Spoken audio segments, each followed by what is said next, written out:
Welcome to Medicine with the Metals. I'm Mark, and this is Michelle. Join us on our psychedelic journeys. Wow, what an amazing week, Michelle, huh? Yeah, it's been a very cool week for us. We have moved as a family. Our podcast has moved into our new studio, as you can see.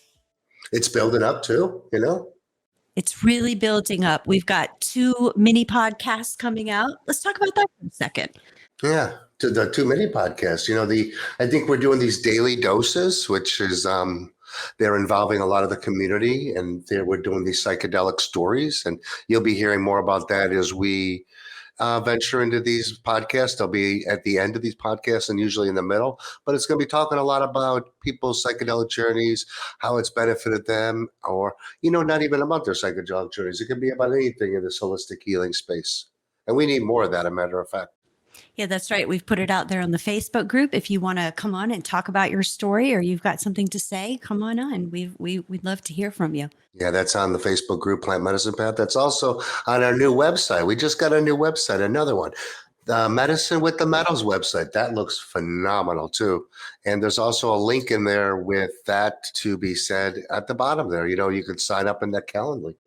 Yep, that's right. medicinewiththemetals.com. It is beautiful. They have done an absolutely incredible job. You can find all of our shows as well as now our new series.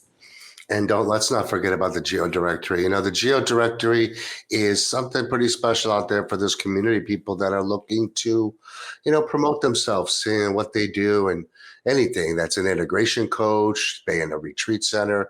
That's something that's really going to be pretty powerful for this community.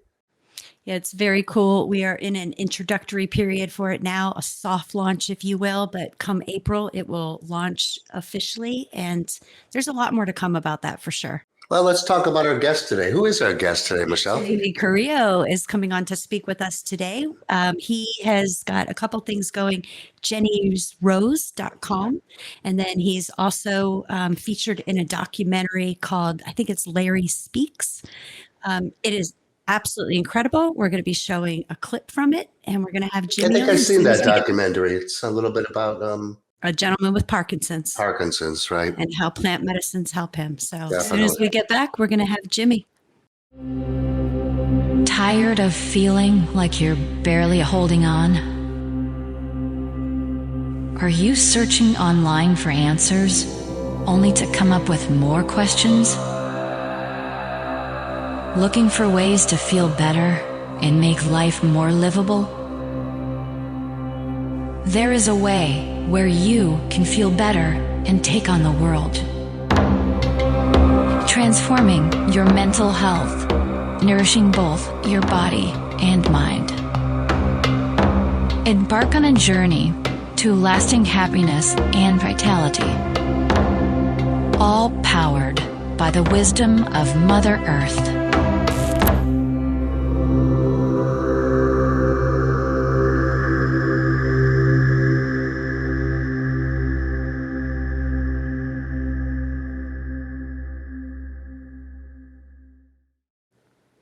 Today's guest is a pioneer in cannabis compound extraction and the chief science officer for Jenny's Rose. Welcome, Jimmy Castillo. Yes, hi, I'm Jimmy Castillo. I am the chief science officer of Jenny's Rose. And, I've been working in the cannabis and plant medicine space for about 15 years now. So tell us a little bit, what got you into the psychedelic space? So I got into cannabis in 2008. My sister was diagnosed with a 9-pound cyst on her ovary, and they removed it, and she started utilizing or using chemotherapy. And in her chemotherapy process, she was looking for alternatives to help her manage her symptoms. And in doing that, we found that cannabis would be very beneficial for her and help her, through chemo. And it was amazing. It helped her sleep, helped her eat, helped her manage her pain. But one thing it wasn't doing, it wasn't taking away the cancer. And in 2010, she ended up passing. She moved to New York to get experimental treatment, and she ended up passing. And it kind of was what lit a fire underneath me to start researching plant medicine as a whole and trying to see how these plant medicines, especially specifically cannabis, can help heal the body. And during my research, I found all this amazing research here in, on PubMed and a lot of stuff that they were doing outside of our country. I started doing my own research and started helping people one-on-one learn how to use cannabis, how to balance the endocannabinoid system, and basically just use this plant for medicine and not so much in the recreational aspect. So I'm assuming Jenny is your sister. She is my sister. Yes. Okay. Her name I'm is really Jennifer sorry. Rose. Jennifer Rose. I'm sorry to hear about her passing, but what a beautiful thing that has come of it. Yes, absolutely has. And it's something that I get to talk about a lot. I get to share her story, and she gets to live on through the work that I'm doing here now.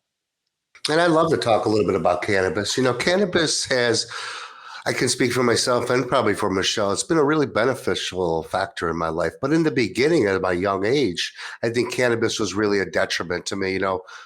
It was looked so frowned upon as like a drug and a gateway drug. And, it introduced me to the whole cycle of drug rehabilitations and being in rehabs because of cannabis. And, I think it just looking back, it really had so much benefits for me that were overlooked. And the benefits today just so far outweigh the negative value of this medicine. Yeah, myself as well. I started consuming cannabis at a young age. My dad was in the Air Force, and he ended up losing his eye, and he used cannabis to manage his pain instead of pharmaceuticals.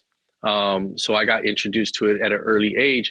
But in those earlier days, like you said, I smelled like cannabis, and so friends' parents wouldn't let me hang out with them, or there was a lot of negative connotation around as far as the legal system, so we're always like looking over our shoulder. We had to go buy it from a drug dealer or something on the street, so you were exposed to that. So when I became an adult, I stopped using it, and I started doing what mainstream people allow for us to do, which is drinking. And that was a horrible experience to go through and drink a lot. And the job that I had before was ironworking, so there was a lot of drinking there. And again, there was that negative connotation around smoking cannabis in that aspect, even though all these guys could have used it for the pain and helping them sleep and stuff like that. And it wasn't until my sister got sick that I started my relationship back up with cannabis. And in 2009, I was actually in a really bad motorcycle accident. I had a drunk driver pull in front of me, and I was on my motorcycle, and I hit him between like 45 and 70 miles an hour. I was in the top end of third gear on a crotch rocket, and my bike was in little pieces all over the floor. I was in a tremendous amount of pain, and I started using pharmaceuticals, and but then I was like, well, I'm growing this cannabis, maybe I should start using it myself for my pain management. It was very beneficial in my own personal healing as far as pain management. And then what I found was that, with all the new strains and the accessibility of cannabis, that, it wasn't like just back in the day when you got some skunk and you were just high, you were able to like smoke or use tinctures or creams and utilize that to manage the pain and still be extremely functional. I was able to do a lot of things. I was still able to grow. I was still able to operate the business. I was still able to, just be in a normal headspace and still manage this tremendous amount of pain. So I started using that along on my healing journey as well. And it's been really beautiful. Over the last couple of years, I've readjusted my relationship with cannabis. I mostly use tinctures now. Jenny's, mostly Jenny's Rose. I don't smoke it and consume it like that anymore. Not that there's any problem with it, but I found that, once we balance our endocannabinoid system, and the best way to balance the endocannabinoid system is actually through internal usage. Smoking just kind of like stimulates the CB1 receptors. You get that high effect. It's great for quick pain management, but for actual long pain management throughout the day, the tinctures, the creams and stuff like that are actually more beneficial. So that's kind of where I'm at right now with my relationship with cannabis, but it's been extremely a beautiful relationship nonetheless. How did you start getting into extracting it and understanding the science behind it? Yeah, well, it's really interesting. I knew that that smoking it wasn't the best way to utilize it. And, the research that I was doing and trying to actually get my sister cannabis in New York, I knew I had to find some type of way to consolidate that down. And so I started doing extractions, and really the truth is I started getting these downloads on how to do it. I'd be in my lab and I would just get all of these downloads on what I should be doing. And I just listened. I listened to source as it was giving me the information. And, that's how I developed the technology. Interesting. Because you were talking about cannabinoid systems earlier in this conversation, something we don't really discuss a lot. It's like something we don't discuss at all. And it's a big part of our biochemistry.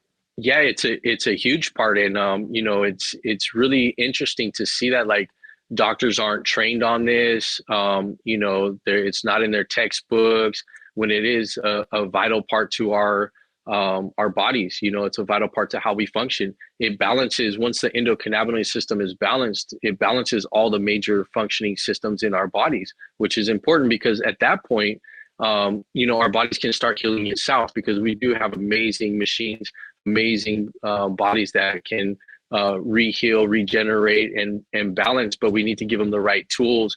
And it seems like what I found is cannabinoids in all forms, not just THC and CBD, but all the minor cannabinoids, the important cannabinoids, CBN, CBG, CBC, and then also the terpenes that help allow them to enter in and function in the body.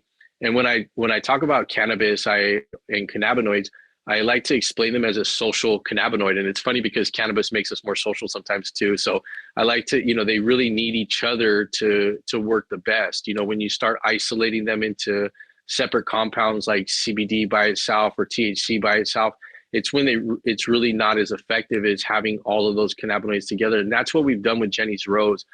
Jenny's Rose is a full plant extract. We don't separate anything out.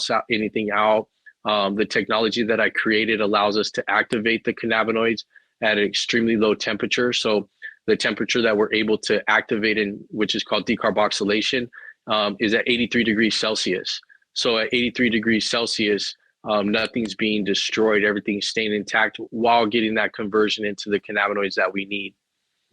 Very cool. Very interesting. I mean, this whole subject is interesting. We talked this for hours, but how the tides have turned over the last few years with the government, like you just said earlier, it wasn't in the doctor's manual. Well, because it wasn't in the doctor's manual, because Pfizer, Moderna, or any of the other pharmaceuticals wrote that manual. So that's where we are now. And I think we're getting to that point in society that people are tired of being sick and tired because they're telling us to do these things and prescribing us these things that don't work. They just don't. Yeah.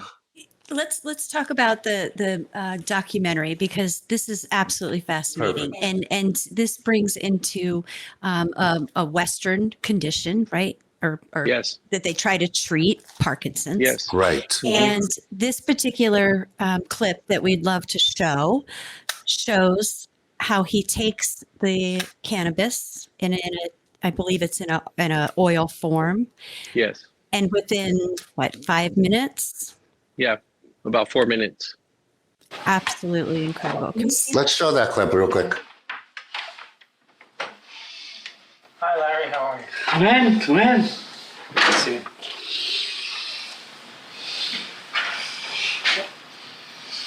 How you feeling?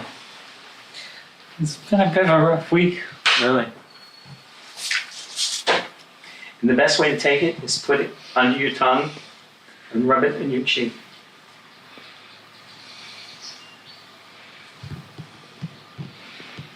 Don't do too much. You're going to be asleep all afternoon. You know what you should do? No. Don't try to communicate. Just relax. See what happens. We know from animal experiments that the endogenous cannabinoid system is very important in regulating motor activity, that very type of activity that is impaired in Parkinson's disease. From animal experiments, we also know that boosting certain branches of the endocannabinoid system is helpful in relieving symptoms of Parkinson's. Finally, from anecdotal information, we know that certain patients who smoke marijuana experience relief of their symptoms. I think you're calmed down. So quickly. Isn't that amazing? He used just a single drop, and his hands afterwards were rock steady, and the dyskinesia left. It was swing back. It works most of the time. In fact, it's. Did you guys eat lunch? Are you hungry now? Funny I am. Yeah. Actually, A person like me could really use marijuana. It makes me pretty angry that I can't get it in my home state. The number one frustration that I have is knowing that there is this untapped potential that comes from what marijuana is teaching us to generate new medicines, and being stuck because of financial issues or political issues. That is extremely frustrating. We now know that medical marijuana controls dyskinesia, and yet it's not available to us. Interesting. Wow. Yeah. That's just a short clip from there. And you know what I love about that is it shows the person in action. It shows the medicine working. Now, there's no miracle to any of this, but if you have options out there that work for some people, why aren't they being utilized? And what's really important to know about this this documentary is Larry Smith he's a retired police captain from South Dakota, and it took us almost a year and a half to convince him to come out here and try cannabis. I started working with Parkinson's patients early on, 2011. And that the gentleman who gives him the oil is actually one of my first Parkinson's patients that I started working with. And he came to me extremely rigid. His name is Lou Rubin, and he's a lawyer. Well, he was a lawyer. He passed. But he came into my office like extremely rigid. His family, pretty much thought he was going to die. And, they decided to try medical cannabis. And as soon as we administered cannabis to him, he opened up, like his whole body just opened up, and he started talking to me. We started having these conversations. He ended up started walking 6 miles a day on the beach. He took an 18-day trip to Europe that his doctors told him that he'd never be able to do again. And he became a very strong advocate of medical cannabis. And, he told me he had this friend, Larry Smith, in South Dakota that, was struggling. And, they were going to do this documentary called Ride with Larry. And it was about how important it is for Parkinson's patients to stay active. So Larry was riding across South Dakota. And as they were filming the documentary, we were encouraging him to come out and try cannabis. And finally, he got to a point in his disease that he was at his wit's end. And he was just looking for anything that would help. So they were like, okay, let's give it a shot. And so he came in and we did the initial consultation. Everything that I did back then was when I really wanted to know what cannabinoids were working for what strains, what profiles, what terpenes, would really help each individual person. So he came in, he did an initial consultation with me. And, one of the things that he expressed to me was that he just wanted to be able to smile and show people that he was okay inside, even though he was shaking and stuff like that. And that's why, like, when he first comes out and he's, and he puts this big smile on, that broke me down into tears when I first saw that. And, it was really beautiful to experience that with him and be able to see him, express himself. The sad part about it is, because of the laws and his background, he didn't want to take this medicine back to South Dakota with him. And so he, for 9 years, continued to struggle with Parkinson's, knowing that there was something that could help him out there because he didn't want to break the law.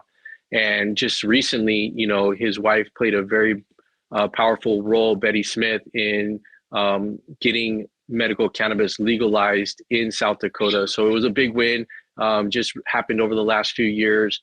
But now it's, legal there as far as medical cannabis goes. But it was something that, he ended up continue struggling with, even though he knew that there was something that could help him out with. Right. Makes me really angry what the entities of the political party have done to us in the Me last too. 100 years. It's, I don't know, you're taking such beautiful, helpful medicines away because of monetary things. And we could talk about this forever. I mean, they've really destroyed society by what they're doing. And I think people are really, really waking up. I mean, when you promote alcohol, like as it's just, I could go on, but you do a Yeah, don't get me started. beautiful. Well, just real quick, where can somebody see that documentary? Because it's You can- amazing. You can see it on YouTube. If you search "Ride with Larry," it's "Ride with Larry" clip part 3 of 3.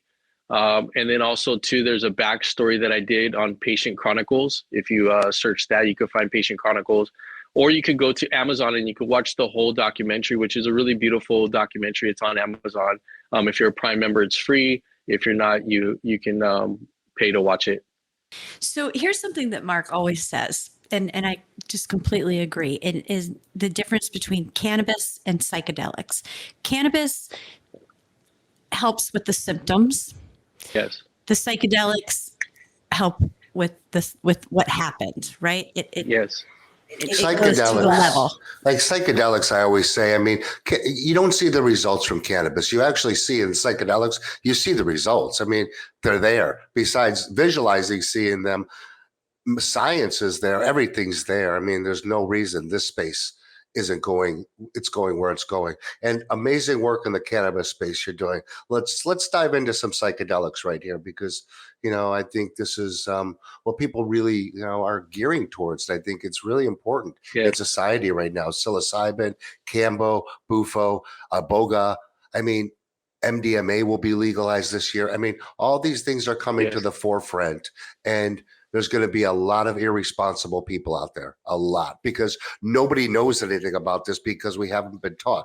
Me and you and Michelle and the people that are setting foundations, we know about this. So tell us what you're doing in this space to set these foundations. Yeah, absolutely. And I just want to touch on what you just said, Mark, because, over the 15 years working with people in the cannabis space and helping them heal their physical body and their endocannabinoid system, the one thing that I started to really notice was that as we're healing our physical body, if we're not healing and we're not addressing the association with the trauma, we're continuously manifesting diseases in other areas.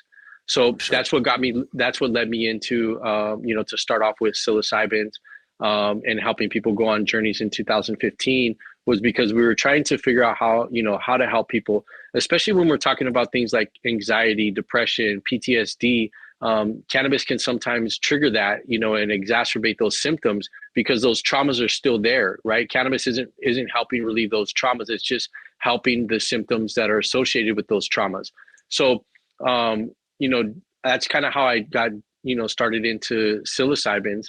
And then I found Combo, and what a beautiful medicine. Not the most pleasant medicine to go through. Not pleasant at all, but beautiful. But the after effects, being able to release that energy associated with the trauma, to relieve our bodies of that stagnant energy, that stuck energy, if you will. It's so beautiful to see people come out of those experiences and just be so much lighter, so much freer, and being able to start, working on the traumas that they have, or start releasing those traumas that they have.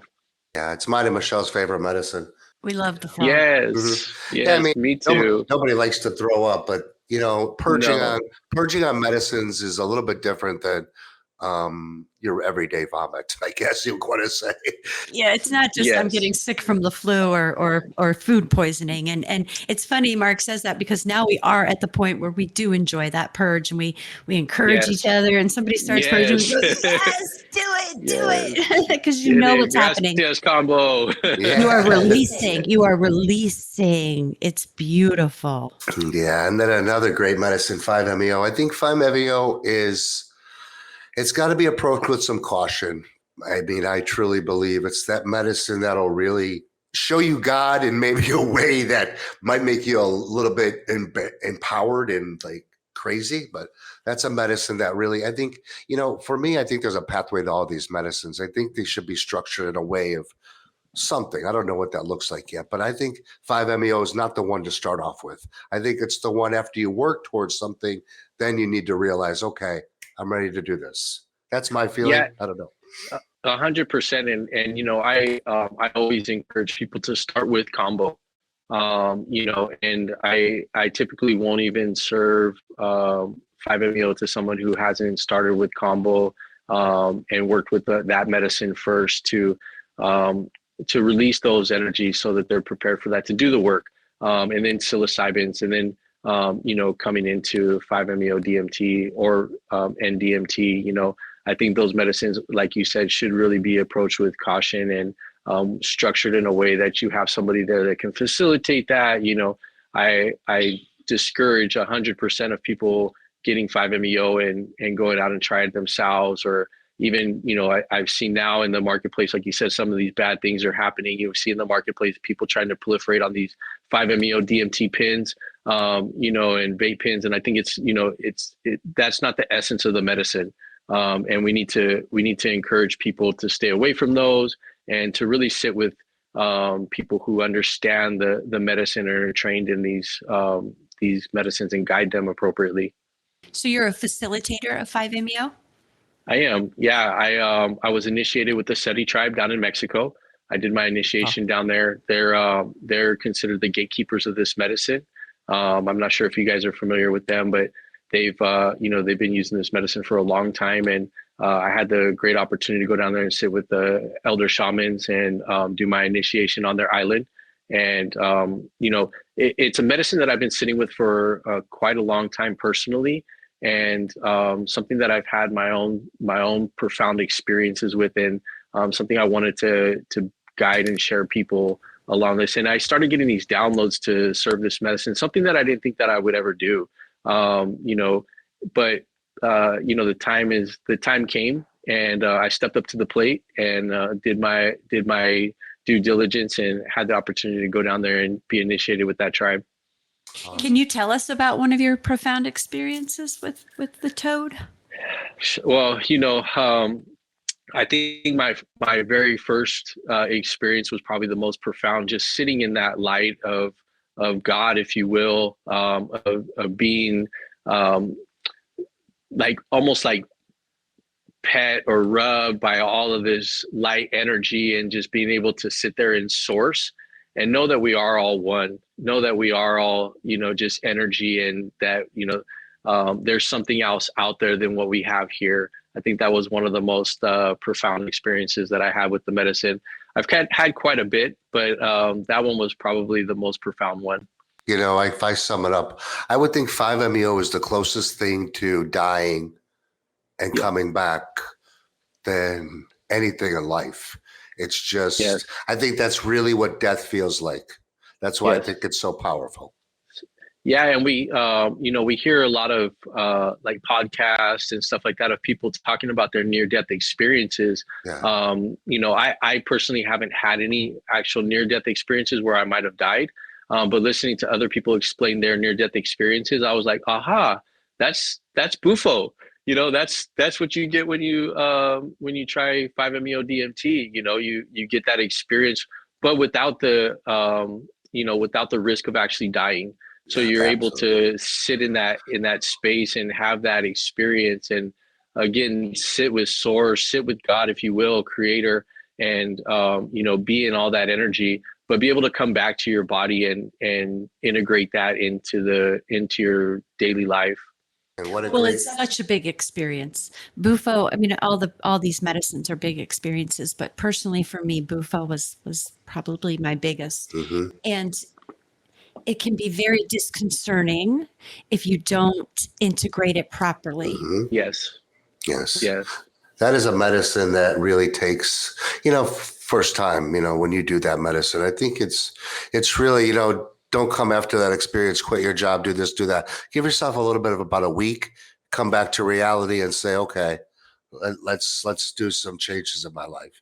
Because that's a medicine that I actually think it shows you your source, that it is you at the end of the day. It's called the Yes. God molecule for a reason. For a reason, sure, isn't it? It sure is. Yeah. And I truly believe that as well, that, you can sit with all of these medicines, but if you don't integrate, and if you don't make those changes in your life, you're just going to be following in this repetitive path of just wanting to come to the medicines to get that escape. So it's really important. We always encourage people. My partner is a plant medicine integration coach, so she helps people also integrate those medicines, and it's a key factor in utilizing any of these medicines. Integrate. Absolutely, 100%. I mean, these medicines only open the door. They only open the door. Yes. There's no fix. These medicines won't fix you. It's that opening the door, making your different thought processes think differently, and changing those thought processes. It's like totally working on your default mode system. Once you start erasing that default mode system, you can live a life that you don't really remember. So now you can live a life. Yes. Mm-hmm. Yes, absolutely. So let's talk about how to get started with you and the Jenny Rose and things of that nature. I think that's very interesting. I think a lot of people would be interested in that product. Well, it sounds like you've got kind of two different things. You've got Jenny's Rose, and Yes. and then you do facilitation of Bufo. Do you facilitate Cambo as well? I do. I facilitate combo psilocybins and 5-MeO DMT, and we hold retreats here in San Diego. I think we have some coming up in Miami shortly here, and so yeah, we facilitate all three of those medicines. And like I said, we again, going back to my own personal experiences, I feel like I've had some of the best experiences on Bufo and psilocybin sitting with combo first in that day. Mm-hmm. Getting everything cleansed out, getting freed, and then sitting in that medicine. So we always encourage people to do that first, and then go into the other experiences. And just to touch a little bit, I know we haven't really touched on it. And psilocybin, I have such a high reverence for this medicine. A lot of people have used it for recreational aspects and just the tripping and the psychedelic part of it. But really, going internal, we do our ceremonies, we do visual deprivation with sound healing. So you're able to really just go internal and being able to, like you said, see yourself, and see what's going on with yourself, and healing those aspects of yourself in this medicine is just so beautiful. And, again, like cannabis, there was that whole recreational aspect. There's a lot of that in the psilocybin space, but we really encourage people to go in it in a ceremonial form, taking the time and just going deep within yourself. Mm-hmm. Let's dive into psilocybin because it's our favorite subject. It's what we do. Okay. It's what we believe in. It's what we think where society is really going to gravitate to, because we've been so terrified by these psychedelics. I mean, the government has terrified us that, Yes. the egg in the frying pan doesn't fucking exist. Okay. We know what Right. exists. We know what exists. We know that. We know how these medicines work. Psilocybin is a magic connector. And Yes. Michelle can explain a lot about this. I mean, we're really into psilocybin. We see this. It's going to be on people's shelves in the next 5 years. Yes. Most people. Yes. And I don't understand the recreational aspect of this medicine. I don't think I ever will, because I've never utilized it like that. Let me touch on that a little bit. So Sure. when I was in high school and college, right, we used shrooms. We would go see the Grateful Dead. We would go to concerts and eat mushrooms. I'd never heard of using them in a ceremonial or sacred way until I came to plant medicines. Now, people come to psilocybin for for ceremonial use and with intention. But sometimes I think it's okay for the intention to let loose, to maybe put this aside and just have a good time. I'm not talking about going to a bar and drinking and using mushrooms, but using mushrooms. We don't drink. We don't believe in using psilocybin and drinking and that sort of thing by any means. But I Yes. don't think a ceremony always has to be dark, deep. We can learn through laughter. We can learn lessons through fun and having music and things like that. So recreationally, going to a bar, eating mushrooms, no. No. but setting the intention of it doesn't have to be just, let's show me healing through light and love is okay too. I agree with that. I do as well. And that's one of the beautiful things about mushrooms. And I have to tell you guys, while I was on my path, like I told you, I was in this motorcycle accident and I suffered from severe PTSD. I didn't know it at the time. I just thought I was like, a little nervous to be in cars. Well, I was really nervous to be in cars, but I would see brake lights and like my whole accident would replay in my head. And, a friend of mine who's a medicine man was like, Jimmy, you got to try psilocybin. And I looked at him like he was dead crazy. I was like, I'm not hallucinating. I don't want any psychedelic hallucinations. People die from this stuff, like all these things that I was programmed, but I went home and I did my research and I was, the efficacy back then, 2014, was huge. Even the safety around, mushrooms is huge. Less people go to the hospital for mushrooms than they actually do cannabis.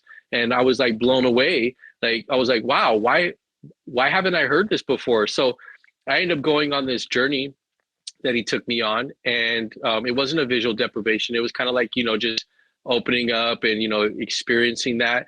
And the next day I was in a car comfortably, and I was so blown away that one journey, one experience freed me from this thing that I had been dealing with since 2009 to 2014, and, it literally freed me and saved my life, because it was so debilitating not being able to get in a car and drive, and, going back to this whole programming, they programmed us to think that these medicines are so dangerous and bad for us and we're going to lose our mind and stuff like that.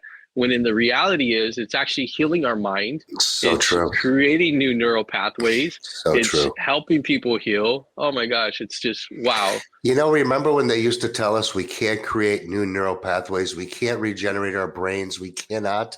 Listen. Yes. I'm a lot smarter than I was 10 years ago, buddy. 100%. So, I know psychedelics is doing me some justice. So, but, yes. It's so funny. We talk about death and we talk about these things, but nobody's ever died from psilocybin, ever. There's not one history or case. And I don't ever think anybody's ever died from cannabis. It's probably really fun. And if I haven't even looked at the psychedelic space, I don't think there's too many deaths in that, unless it comes to those ayahuasca experiences where you've lied or a big iboga experience where you've had iboga is a big medicine. I've been in that medicine for 40 hours before. I know what that medicine does, and it's not for the faint of heart. But that medicine right there, that's the game changer. Iboga, the game changer. For sure. Yeah. If you want to reset your whole reset, there's nothing better. A lot of the dangers come from utilizing pharmaceuticals along with these medicines. Absolutely. And so if you're not using pharmaceuticals, which are the poison in the bucket, all these medicines are relatively safe. They sure Absolutely.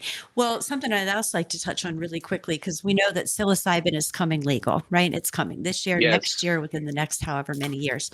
So, and when Mark says it's going to be on everybody's shelf, this could either be a good thing or a bad thing. We don't want it to be on people's shelf that's also got chemicals in it. And there's going to be two ways this is going to go, right? We don't want the MAPS way. At least we don't feel the MAPS way is the right way. MAPS is a great, MAPS is a great, what they're doing is great. But, like this new one they come out with the psilocybin and 5-MeO together. I can't even say the name. It's so Psilocybin. Why are we even doing this? Why are we creating things? Nature has given us these medicines. And what baffles me the most is we have sent scientists to the jungle, is what we've done, to investigate what the monkeys are eating, what the animals are eating, what they're all eating, to create these medicines. But yet we go and we recreate these things with junk and bullshit and stuff. And it just baffles me. And we fall for their bullshit. We fall for it. It's just such colluded. But people are waking up, and they're waking up very quickly. On that note, I really want to acknowledge you guys for this platform that you guys have created, because I think it's extremely important that we continue to educate people on exactly what you're talking about, because people don't know, right? And they get caught up in this white lab coat type of situation, and they think that, oh, well, it's okay for us. We're seeing a proliferation of ketamine coming around. I'm not going to even get into that, but it's very important that we leave nature the way that it is, and we utilize what the universe and what source has given us here, and the way that they've given it to us, and not switch it around, not put these other chemicals in there, not do all this other funny stuff to it, and just use it. It's perfect the way that it is. Cannabis is perfect the way that it is. Mushrooms is perfect the way that it is. 5-MeO is perfect the way that it is. Ayahuasca is perfect the way that it is. We don't need all this other side stuff. We don't. If you want to add some functional mushrooms into your recipe, please do it. Cordyceps, turkey tail, lion's mane, they're all beautiful medicine. Mm-hmm. A little cacao. Our psilocybins are made out of Guatemalan cacao. With Guatemalan cacao, it helps with the digestive system, digesting these mushrooms, but they don't need any added chemicals. They don't need to be mixed with MDMA and this and that. They're perfect the way that they are. We agree. We totally agree. And, I think people are agreeing more and more, and they're seeing that Western science doesn't work. This whole Western development they developed to keep us sick, to keep their corporations better, has been, people are waking up. And I keep saying that on every podcast. I think if you have a nice big psychedelic journey, I don't think there's any way to not understand this. Once you see this, there's no way to not unsee it. There's just no way. So let's talk about some other things. So we talked about, Jenny, where you can get your product from, which I think is beautiful. Now, can that be product by anybody? Or was it? What if they're in an illegal state? Illegal again. Yes. So stupid. Here we go. Jenny's Rose is only in California. We are working on a CBD line for the rest of the state. For the rest of the country. But right now it is only available in California, unfortunately. We're hoping this, changes really fast, as well as federal legalization opens up and those type of things, but it's all baby steps right now as far as that goes. Definitely. Mm-hmm. Well, we'd love to try a bottle of that for sure. For sure. Jimmy, how can somebody find you as a facilitator? Yes. So there's a couple ways I have Instagram. And then we also have, you can email us. You can email me at Jenny's Rose, Jimmy@jennysrose.com, higher frequency at Gmail. Is that it? No. I'm sorry. Higher frequencies 888 @gmail.com. And then I will be on your guys' platform pretty soon as well. So they'll be able to find me on your guys' beautiful platform that you guys are creating for facilitators. That was my next question. Yes, we're on the directory. Yes, we are. We're working on getting ourselves on there as well, and so people will be able to find us with you guys pretty soon as well.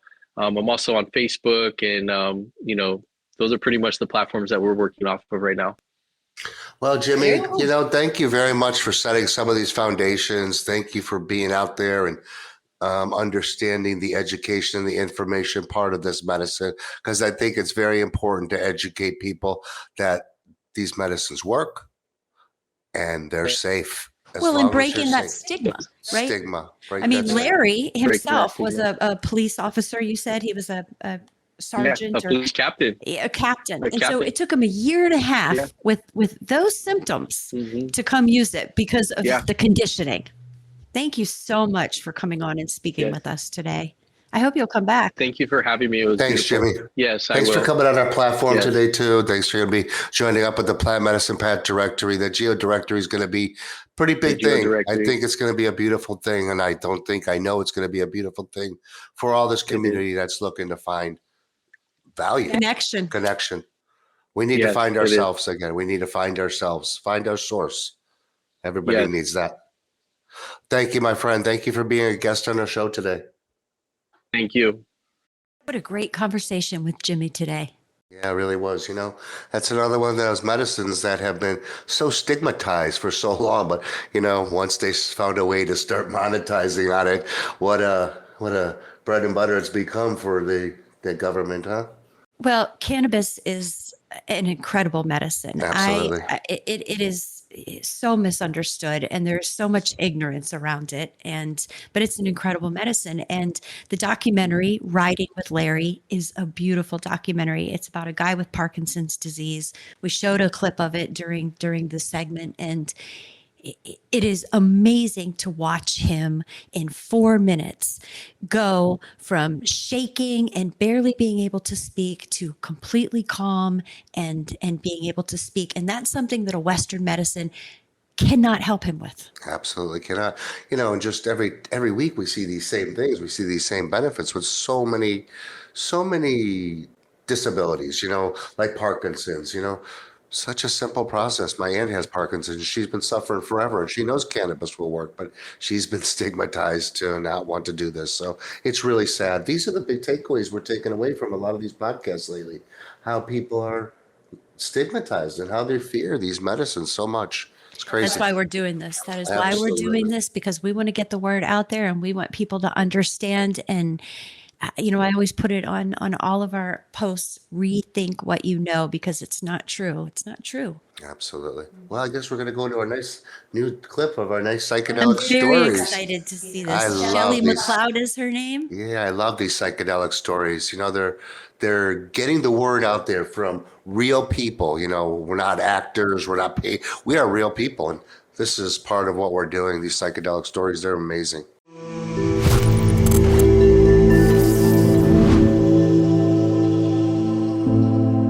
Hi, my name is Shelley McLeod, and this is my psychedelic story. I was raised in the 80s. I'm a Gen X baby, and I was very much under the Nancy Reagan Just Say No, and I took it very seriously. I did not partake in smoking. I did not partake in drinking, marijuana, any sort of substances, whether they were legal or not.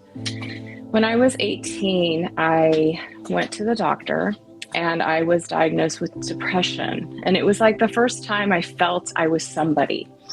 Because starting at age 10, I had a school teacher who told my family I was fat, actually used those words, fat. And it actually began this insane diet culture, diet obsession, food addiction from the age of 10 until I was 47 years old.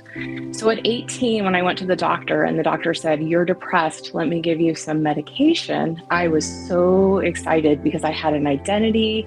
I felt like somebody's listening to me. Somebody is going to make me feel happy, because I was not happy. I was always in my head, spinning with anxiety, obsessing over what I was eating, if I looked okay, if basically I was going to be accepted, not only by my peers, but also from my parents, like ultimately my mom. I was just looking for her love and affection. But again, this is the 80s and 90s, which was the era of Baywatch and the era of Pamela Anderson and continual just dieting and jazzercise, Jane Fonda.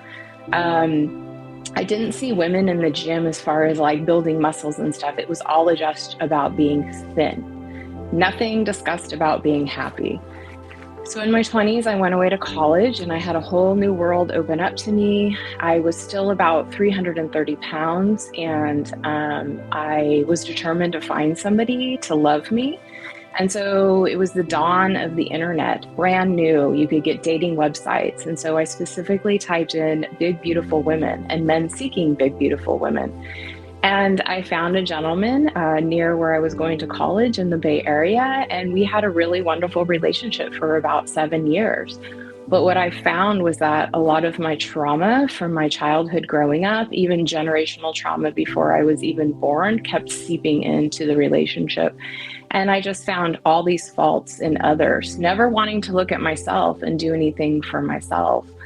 And so again, I was still involved in the diet culture. I was still obsessed with just food. By now, I discovered the Atkins diet. And so I was low carbing. And apparently, I don't remember a lot of this, but my friends from back in the day remind me, I was beyond obsessed with counting my carbohydrates and making sure I could only have 20 carbs a day and just having this crazy diet obsession, which now I'm able to reflect back on. I didn't have joy in my life. It was really revolved around food. What made it really interesting was then I would go and binge. I believe I binged food several times a week in secret. Occasionally, I would also started experiencing bulimia, so the binging and the purging, but I would just binge food to suppress my emotions. So not only was I taking the SSRIs, but here I am binging food and suppressing my emotions, and nobody knew the secret, nobody. And so I went through the dot-com crash in 2001, and I was at a crossroads. I really didn't know what I was doing with my life, with my career, with anything. I decided to go back to school for nursing because nursing was a steady, stable profession, and it gave me yet another identity. So first I had the identity of a depressed fat girl, but now I would have the identity of, hey, I'm a registered nurse and a depressed fat girl. I was just looking for anything to spark joy in my life because I thought I had to find it outside of myself. So I went on and became a registered nurse and was in that profession for 18 years at the bedside. First starting out in the emergency room because I got such a thrill and such an excitement from helping people, from being a part of something, being part of a system, being able to run insane traumas, navigate emotions, but really I wasn't navigating them because it would occur and I noticed I didn't take the time to provide self-care for myself or even any kind of debriefings. The debriefings I would have with my staff were based on, hey, let's go behind the dumpster at the liquor store and let's just drink beer and just say, wow, that was a night and we survived. And that was how we had our camaraderie. But over time, I just felt heavier and heavier and heavier. I changed medications multiple times. I also had gotten involved in a new relationship, and that was not going very well. And I had a child. And as that relationship was falling apart, I recognized I can't be alone as a fat person. This was about 2009. There still was not the inclusion acceptance that I see now. And so I made the decision to pay out of pocket and go have weight loss surgery. And so that's exactly what I did. I went and had the vertical sleeve, and it was great. It was super successful. I did extremely, extremely well until I recognized I still was not processing my emotions. I still was not processing my food addiction, my various addictions, because once I had the weight loss surgery, other things started occurring in my life. I separated from my son's father, and then I got involved in a new relationship in my thin body. And so here I am, a whole new identity as this thin woman, but I'm still carrying around the shadows and the ghosts and all of the issues I had when I was heavy. And what it was shame. I was carrying around this enormous amount of shame. And so as I wasn't able to shake the shame, I kept taking the medications the doctors would give me. I did some talk therapy, but I noticed that my talk therapy was very much trauma dumping. I also was not realizing that the profession I was in, specifically working in the emergency room, and the constant traumas that I was encountering day in and day out, the constant emotions, the highs and the lows. Yes, they were giving me super highs and I felt amazing, but the lows were low. And I was drinking, I was taking pills. I would get prescriptions from my doctor and the pill bottle would be out within 3 days and I wouldn't know. I just wouldn't even realize that I had taken all these meds. And the drinking just got to the point where I was blackout drunk every single night. And I just wasn't progressing in any way. And basically what happened was I went to rehab a few times and I recognized I needed to start getting things together in my life, but I was still in the shame space. I feel the Western profession really does promote more shame, especially every time I visited my doctor. And if I tried to express to them what was going on with my sobriety, it was literally just keep going to AA, keep going to AA. But secretly, I wasn't resonating with anything going on in AA because, again, it felt like a shame space all the time. And so COVID hit in March of 2020, and I was on the front line. My hospital was going through a strike with the nurses, and I was in administration. And so I had to actually work the front line in ways with teams, with just in ways I can never describe to anyone except for those who have been within it, especially when it first started. And so as I worked throughout the profession, or throughout the whole pandemic, and recognized just the lack of resources, the lack of support, the constant fear, the constant shame, not only within myself, but then the leadership within the hospital, everyone that I was working with, it was a constant fear-based state. My drinking became out of control. My eating became out of control. The 100 pounds I had lost and maintained for over almost 10 years, I gradually gained almost all of it back. And I just knew there had to be a different way out. Nothing was helping with the medications. I was doing what the doctors were telling me to do, but I wasn't feeling any of this. I didn't feel anything. I just was checking a box and being a robot and trying to survive because I was trapped. I was literally in such a brain fog. I asked my doctor for ketamine therapy, and he said, you have to be suicidal for ketamine therapy. And I literally asked him, do you not read the checkoff list I give you every time I visit? I'm literally telling you I'm the worst of the worst. Just because I'm not telling you I don't have a plan doesn't mean I'm not in those energetics of being just not wanting to get out of bed. And so it was at that time I just decided to take radical responsibility for my own mental health. And I had known by reading, I've always been on the forefront of different holistic practices. And I knew psilocybin was something that could help with alcohol and anxiety and a whole bunch of other things. I started researching this, going and taking basically a magic mushroom trip up in Oregon. And at the same time, I started using marijuana. And when I started using the marijuana, my anxiety and my desire to drink went away in a way no medication, no pills I was addicted to ever did. And I finally started feeling more grounded and in my body. And as I was able to start to be in my body and have this awareness and give myself the permission to be in my body and not such in a programmed way, I began to feel back as myself. Shelley, the woman, Shelley, the little girl who's loving and needs nurturing and has love to give to others. And so as I really just felt just a relaxation that I didn't know I needed, I started opening my mind to going up to Oregon and taking a trip, literally. And so that's what I did for my birthday on January 14th, 2022. I flew up to Oregon and I took a journey with psilocybin with 5 grams, and it profoundly saved my life. And there were many things that happened on that trip, but the biggest takeaway was that I was the light. I was the love. I have everything I need inside of me. I am very well supported by everybody. And it was once I saw all of that and I came home and I was so much more grounded. I had energy I'd never had. I had memories dropping in that I didn't realize that during my time in the emergency room for 18 years, I had suppressed because I was in such survival mode with what is now known as chronic PTSD. None of my doctors noticed this. None of my doctors even noticed that I also had ADHD, which was preventing me from my mind properly processing things. And it was just because I was in such a heightened state of anxiety and pretending. I was also very hyper independent female, pretending everything was always okay because I couldn't let anybody see that it wasn't okay. It was such a shame factor.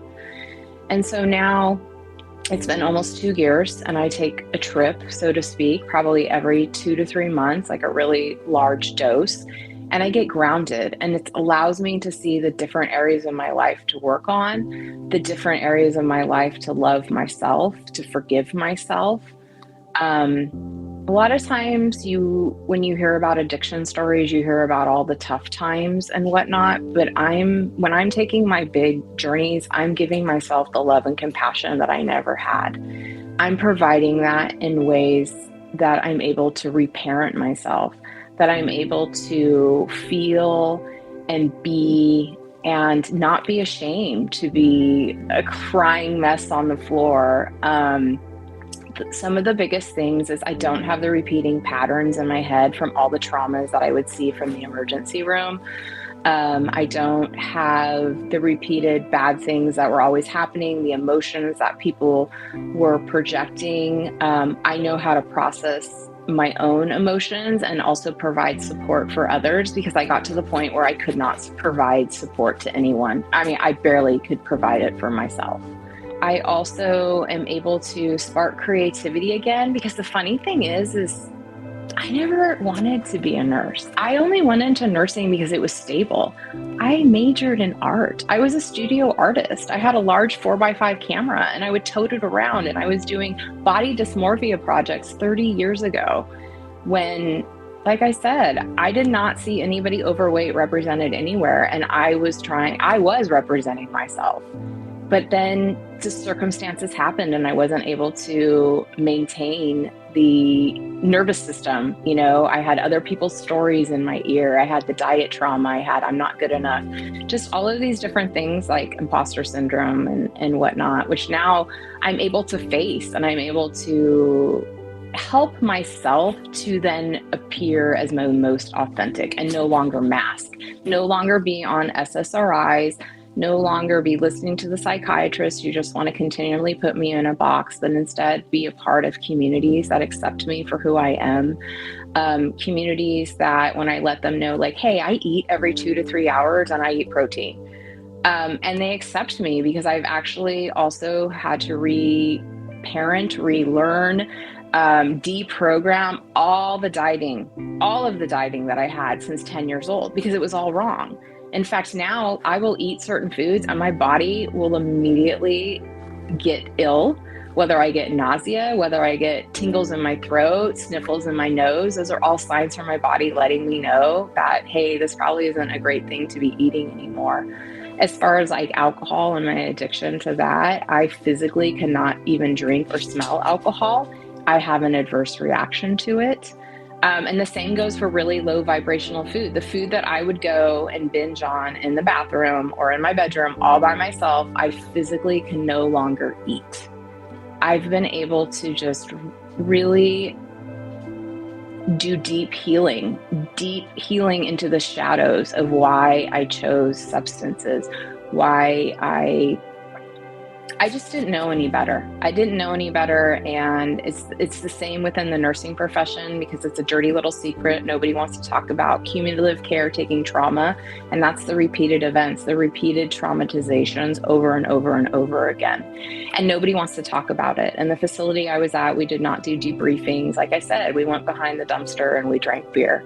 But now I'm here to tell my story and to let others know that there's ways out of their mental illness, there's ways out of their depression, there's ways out of their anxiety, and most importantly, there's ways out of their addiction. There's ways to completely reprogram and go about living in a different way that you may not even think is possible. And that's why I love psychedelics. For 18 years, I saw the same people come in and out, in and out, in and out with their addictions, with their mental health issues. And I didn't see the progress. I didn't see them getting well. And now I see it. It comes from within. It doesn't come from following all these rules and whatnot. It comes from within. It comes from getting down to the reparenting of things that occurred to you as a child. It's the compassion you give yourself. It's the compassion that you, and the love that you radiate to others. It's a whole entire mind, body, spirit. And this is why I'm so passionate about psychedelics. And this is my story. What a great story, huh? Shelly McLeod. I'd like to have her on and talk to her. Real stuff right there. So here's what stuck out to me. There's so many things about that stuck out to me. These medicines bring you to your most authentic self. They bring you to who you really are, who you're supposed to be. And when she said, after however many years, I suddenly realized I don't even want to be a nurse. So many things were, that was such a powerful, true story of how this path works. She explained it so well. And then her being in this space of that healing for so many people. And then how she said it at the end, psychedelics. She loves psychedelics because of what they've done to her. Pretty powerful story right there. Very powerful. And how she started it out by being a child of the 80s and the Reagan saying, just say no, and being so conditioned to that. And But you see one thing, Michelle, you see how she gets it. All of a sudden she gets it. She gets what these people have been, we have to understand they're trying to keep us sick. And that's all they're trying to do. Because if they don't keep us sick, what else do they have? What is the saying that we saw? A patient healed is a customer lost. Yeah. So, I mean, really rethink what you know. Really look at these. These are human beings. These are people. And these medicines work. So let's go on. Let's move forward. I mean, there's going to be a lot of these great psychedelic stories. And you can catch them on our YouTube channel, our beautiful new sure. YouTube channel, Medicine with the Metals, and catch all of these short stories. They're incredible. Yeah, we have a huge outpouring of interest in these things. So we have a calendar link on our website there so you can sign up, and our producers will get with you and, they'll tell your story. People want to hear these. People want to hear, and we say it all the time. When we first started being interested in medicine, scouring the internet, looking for people to talk about what was it like? What was it really like? Not some bullshit story, but what really happened. And this is where you're going to hear that. These medicines bring you back to your most authentic self. Yeah, they really do. They're pretty important, pretty amazing. So, more and more people like her come on, the more and more stories are shared. It's just such a beautiful thing. It's what we need to keep going in this country. This society as a nutshell is pretty broken. I mean, we're pretty broken as a society. Every time there's something else going on there. I mean, we're just infiltrated every day with negativity. Why? How are we not stuck in this loop? Crazy what they're doing to us. We're here to break the ignorance and get the message out there. So you can find us Medicine with the Metals, theplantmedicinepath.com. Let's talk about some of our affiliates. Mama Dose, they're doing some amazing things. I have heard that they have got a special going for 2024 for the whole month of January. Buy one, get the next for $24. Any product in their shop, and that's an amazing company there. They're doing some pretty good things, cutting edge, and working in a gray area, but they're doing what they're supposed to be doing right now. Giving people access to these medicines. Absolutely. And let's talk about that geo directory again. That platform, that geo directory, we can't talk about it more. I mean, it's going to be the framework for people looking for these medicines. I mean, there'll be courses on there. You can book retreats on there. You can find integration coaches. I mean, it's just going to be a plethora of great information, what we need, Roots to Recovery Geo Directory. You can find it on theplantmedicinepath.com, mamadose.com. We've got our gummy girls. Change that name, by the way, Root to Recovery.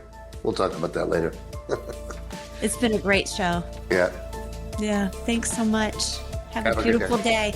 Ciao.